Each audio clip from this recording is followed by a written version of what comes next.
L'intitulé de cette C2, tiré du sujet de bac de 2017 en métropole, est le suivant.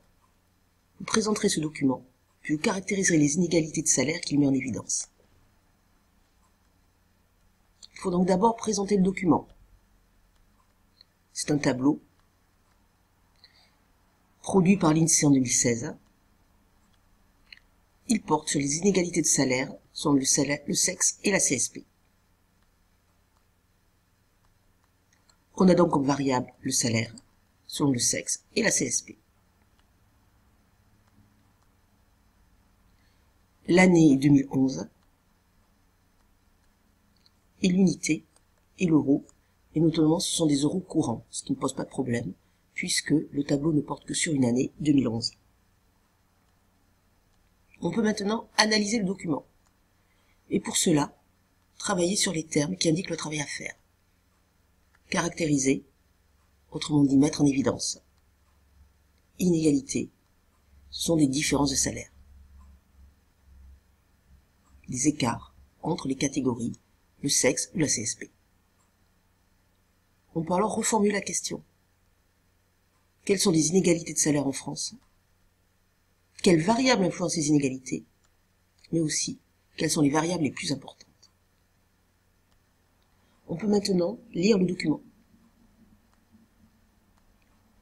En ligne, les critères de distinction, le sexe et la CSP.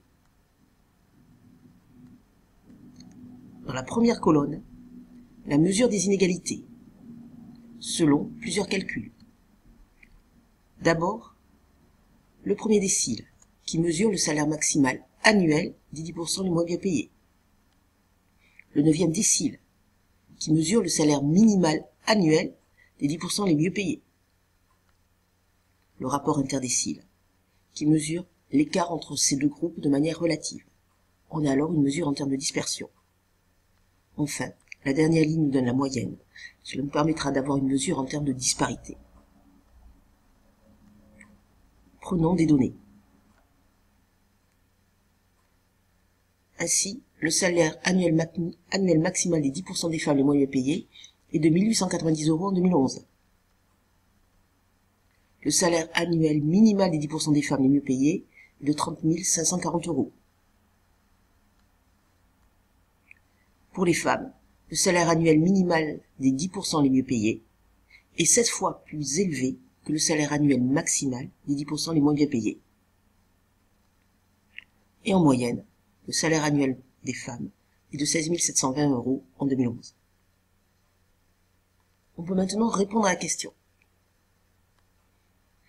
L'idée essentielle, c'est qu'il y a des inégalités de salaire en France.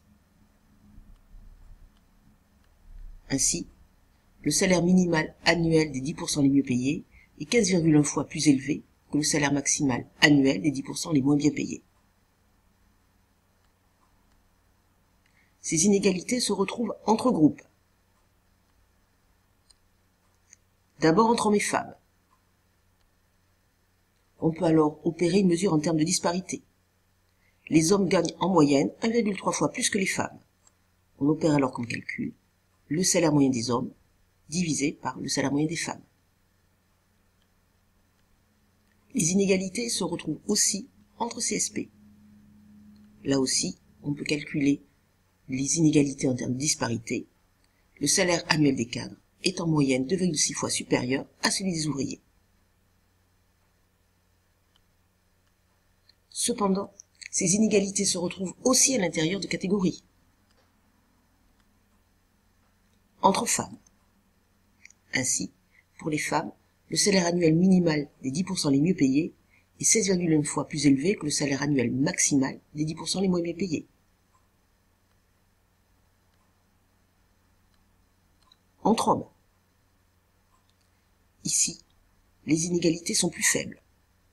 On remarque que le salaire minimal annuel des 10% des hommes les mieux payés est 13,5 fois plus élevé que le salaire annuel maximal des 10% des hommes les moins bien payés. Les inégalités salariales sont donc plus fortes chez les femmes que chez les hommes. Autre inégalité, à l'intérieur des CSP.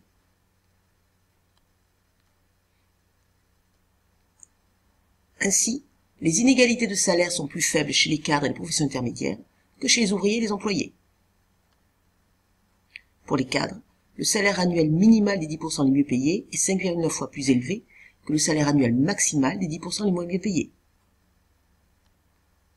Pour les ouvriers, le salaire annuel minimal des 10% les mieux payés est 12,9 fois plus élevé que le salaire annuel maximal des 10% les moins bien payés. On voit donc que les inégalités sont plus fortes chez les femmes et chez les employés,